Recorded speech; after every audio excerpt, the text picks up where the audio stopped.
Hey Judy, what's wrong? It was a cold day, with Christmas songs playing everywhere in the city. I stopped to admire a tree ornament that caught my eye. My husband, his breath visible in the chilly air, turned his head to look at me from a few steps ahead. He smiled softly, his ears red from the cold. I adored the way he looked at me. Nothing. Let's go home and have dinner. I made hot stew for this especially cold day. Sounds great. Laughing, we held hands and walked down the street. From somewhere, a familiar Christmas song reached my ears. My name is Judy, and what I'm about to tell you is a rather strange Christmas miracle I experienced a few years ago, along with the story leading up to it. You're late. Before I could respond, my husband Dan's anger hit me like a wave. Where have you been? I just went to the closest deli, I replied. It was mid-December, and it felt like it was about to snow. His cuss words chased me out into the cold without my coat just a short time ago.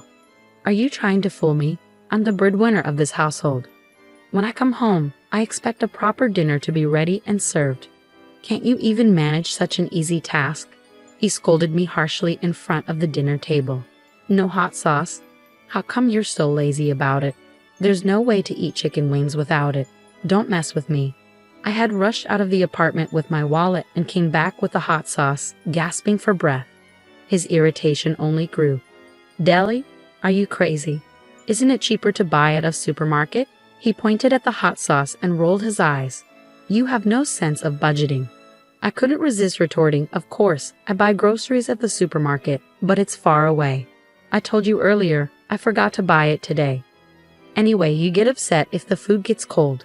That's why I went to the closest shop. I did forget to add it to my shopping list and had run out. But I was sure the chicken wings tasted fine even without it. I didn't understand why he was so angry about it. His anger didn't cool down at all. Where's your apology? I did apologize earlier, didn't I? What's with your attitude? You're the one who... My retort added fuel to the fire, and he continued throwing his temper at me for another hour. Who wants such stale food now? In the end, he flipped the plate of chicken wings and went out to get dinner elsewhere. A few days later, I went to clean my parents' house, which was up for sale, and stopped by to visit an old lady in the neighborhood whom I called Grandma. Listen, Roma, your prediction was off for the first time. I didn't predict anything, Grandma, who had cared for me since I was a little girl, said, laughing ambiguously. No way. Everything you predicted since I was a kid came true.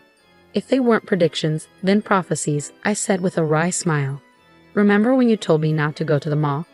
There was a lightning strike, and it almost burnt down. Another time, you insisted I go out when I wanted to stay home, and my house got robbed. If I had been home, I would have faced the robber for sure. I still got chills remembering it. The robber was caught later with a knife in his pocket. What if I had been home that day? Grandma's predictions often came true, like she was a real prophet. Hey, Grandma. Yes. Even though she said it was all in my mind or just a coincidence, she listened when my voice became serious. I don't think I would have been prepared for my mom's illness if you hadn't told me. She was my only family, and you gave her peace of mind by telling her I'd be blessed with something special one Christmas not far away. My mom was relieved to know I'd have a bright future before she left me. She told me about it in her hospital bed, and it was a ray of hope for her. Seeing her content about it was a sign of her love for me. That's why when Dan proposed to me on Christmas Day, I thought it was just as you predicted. I met him through a mutual friend. He seemed like a humble and gentle guy back then.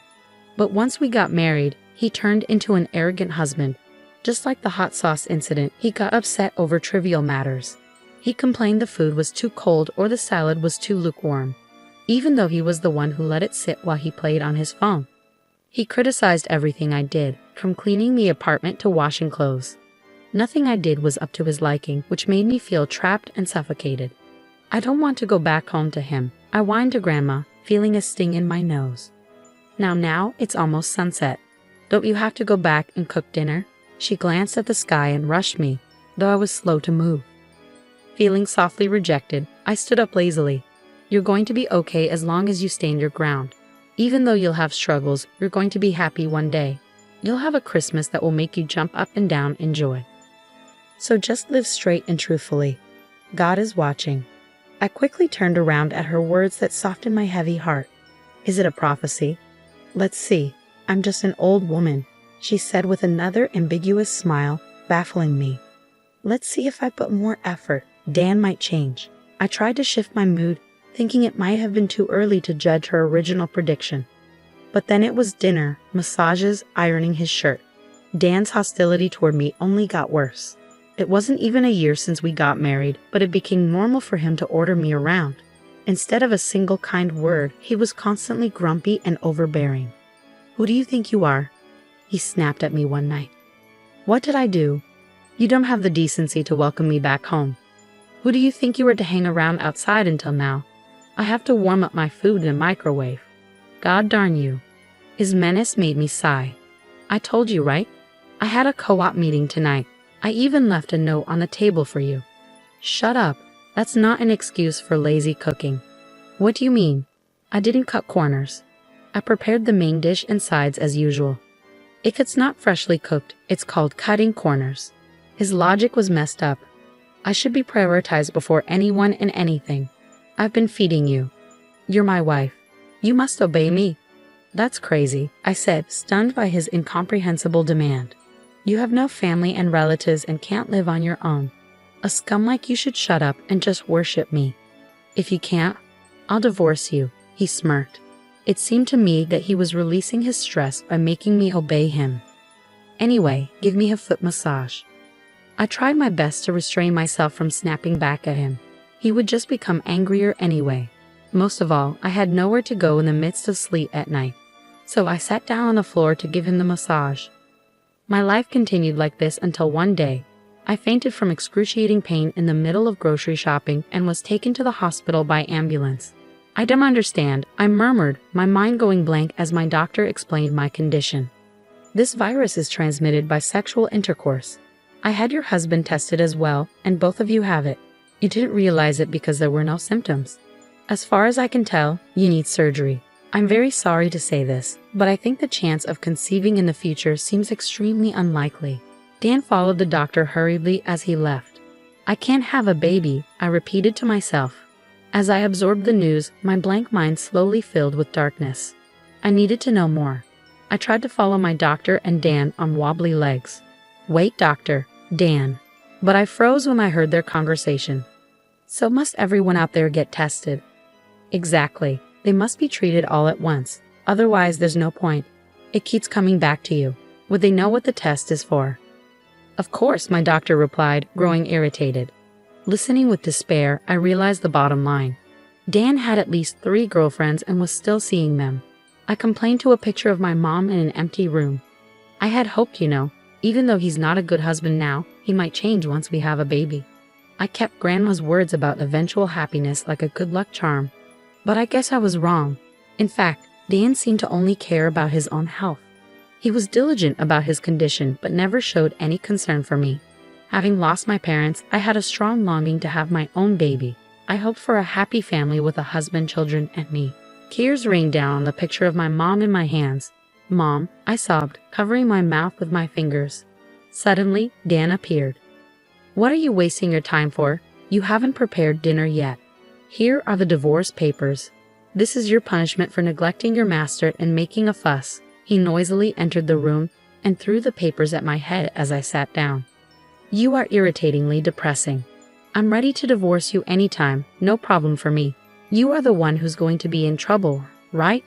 Instead of slacking, do your duty if you don't want a divorce. I'm not slacking. Oh wait, there's one more punishment. I'm not giving you living expenses this month. He looked happy, smirking as he came closer. I'm giving you a chance to reflect and change your attitude. Know your place. If you disobey me, a divorce. When he finished his tirade, he left the room looking refreshed. I stared at the divorce papers, feeling my emotions cool down. Mom, I've decided. Wiping my tears from the picture frame, I spoke to my smiling mother. Watch over me. I kept quiet and continued living with Dan for a while. He treated me like a servant and took out his fits of anger on me. I argued back occasionally but mostly passed the days in silence. One day, during another tantrum over cold stew and lukewarm salad, I sighed internally and decided to act on my plan. If I don't obey you, you're getting a divorce, right? Right. If you don't want me to leave you, Reflect on your stupidity, he sneered, leaning back in his chair. You're a bit weak upstairs, aren't you? What the? He fluttered his eyes in surprise at my reply. What did you just say? You repeat the same thing every time. Do you know what vocabulary is? You only utter the word divorce over and over. Your lack of vocabulary is quite sad. What the heck? Let's get a divorce. It's totally fine with me. I'll be a stranger to you, just as you wish. What the? Are you serious? I smiled and said my farewell. His mouth hung open, and he even forgot to get angry as usual. I've already moved all my necessary things out of here. If there's anything you don't need, just throw it away. Goodbye. I shuffled off the apron I had bought and left. When I got married, I folded the apron lightly, placed it gently in front of Dan, and put the house keys on top of it. I looked at him one last time, then left the house with my pre-packed suitcase. What the heck is going on? He yelled, snapping out of his confusion. I could care less. Yay, I'm free, I thought, pretending not to hear anything. With a refreshed feeling, I made my way lightly to my parents' house where I decided to live again. A year later, the divorce was finalized, yet Dan continued contacting me. You were sorry, weren't you? I'll take you back if you apologize. A wife should. His texts were relentless. But I turned off notifications and ignored them, something I'd never done during our marriage. After much persistence from him, I decided to have a final face-to-face meeting at his parents' house. Why have you been ignoring me? Dan asked sensibly, trying to behave in front of his parents. I've been texting you all this time, but you never replied once. Oh yeah, I turned off notifications from you. Why? It was too annoying. Me? Annoying? Yes, you. So what do you want to talk about? His face slowly turned red with anger as I answered in a deliberately annoyed manner. What's with your attitude in front of my parents? What the heck is wrong with you? He finally shouted louder, but then remembered where he was and uttered an apology that he had never made in our marriage. I thought to myself, wow, amazing. He knows how to apologize. I tried my best to resist the urge to make fun of it and prompted him onward. What do you need to talk to your ex-wife about? Hold on, why are you acting so strange? Aren't you struggling after the divorce? How are you living now? He sounded concerned, yet he never came to check on me even though he knew where I was. I didn't mind getting back together if that's what you want. Doesn't that make you happy? He asked. Not at all. I almost laughed at his overconfidence. It doesn't make me happy and doesn't help me in any way. I'm making enough income to support myself. Besides, the living expenses you gave me were only $500 a month. It wasn't enough for what we needed. I mean, you're the one struggling to manage without me, right? The cost I was covering for you is gone, and I'm much more comfortable being alone now. I don't understand the point of getting back together after being free. Puzzled by my casual attitude, he remained unsettled in front of his parents. Listen, Dan, stop acting like a kid who got caught doing mischief and calm down. There's no point in trying to make yourself look good. They know all your secrets. What secrets? I sighed and decided to reveal the truth. You're mistaken about me. I wasn't just a housewife. I told you that I used to live abroad because of my late father's work, right? I used the German I learned back then to translate at home. There were many materials on the bookshelves, you know. I didn't care for those. Those were materials and manuscripts before translation. You never touched them since you had no interest, right? Thanks to that, I was able to hide some equipment to record you. Wait. He was stunned by the word recording. It was his father who presented the evidence. See, all your secrets, like how you used to treat me, are out now. Your parents were in tears watching this and apologized to me. They are ashamed to have raised a son who treated me horribly. Well, being under the spotlight almost made him run for the hills, but his mother grabbed him and made him sit again. She signaled me with her eyes, and I pulled out the papers. These are copies of our divorce papers. There are parts marked with a red circle, which I pointed out to Dan. You know them, don't you? No way. It was understandable for him to be in shock. What I pointed to were the witness signatures, names of people he knew very well. Actually, there wasn't enough space. You had more than 2 girlfriends, right? Wait a sec. No more waiting. Before I could continue, a resentful voice echoed. You never told us about the STD. We only had a relationship with you. That means you brought it in from somewhere else, didn't you? What am I? A fling? Didn't you say we'd get married one day? That's a statement only a bachelor should say. Oh no. We watched the video too. You are a villain, not only to us but to all women. You are the #1 public enemy. You are finished. Surrounded by his girlfriends, Dan crumbled to the floor. His parents sighed exaggeratedly. I had a private detective look into his girlfriends and secretly contacted them. Of course, I had told my ex-in-laws the whole story too. The result was this chaos. Your game is up now. There was a strong request from his parents that their son needed punishment. All of his girlfriends and I demanded compensation from him. He worked for a company owned by a family member of his mother, so the payments were deducted from his payroll to prevent him from escaping. He was forcibly taken back to his parents' home and under their strict supervision faced a long period of compensation payments. 6 years have passed since then. Hey Judy, what's wrong? It's a cold day when Christmas songs play everywhere in the city. I stopped to look at a tree ornament that caught my eye. My husband, whose white breath clings in the air, turns his head to look at me from a few steps ahead. He's smiling softly, his ears red from the cold. The little girl in his arms also has rosy cheeks. I adore them so much. Grandma's prediction is actually amazing, I murmured. My current husband is surprisingly the brother of one of Dan's girlfriends. I hit it off with the girlfriends afterward and sometimes hang out with them. I met him by chance, and he gently soothed my depression. It's really a strange story. If it wasn't for what happened with Dan, I'm sure I wouldn't have met my current husband. So that's what Grandma meant when she said I'd struggle but be happy, I mused. Once again, I was amazed by Grandma's prediction. Moreover, after we got married, I got pregnant, which was said to be extremely unlikely. I remember getting sick on Christmas Day and being rushed to the emergency room, where the doctor indicated I was pregnant. I was literally jumping up and down with my husband, and the annoyed nurse scolded us to keep calm and rest. It was a true Christmas miracle. This time of year makes me reflect deeply. I've been hurt a lot by Dan, but now I'm so happy. Mommy, I came out of my thoughts when my daughter left my husband's arms and clung to me in her fuzzy coat. Nothing. Let's go home and have dinner.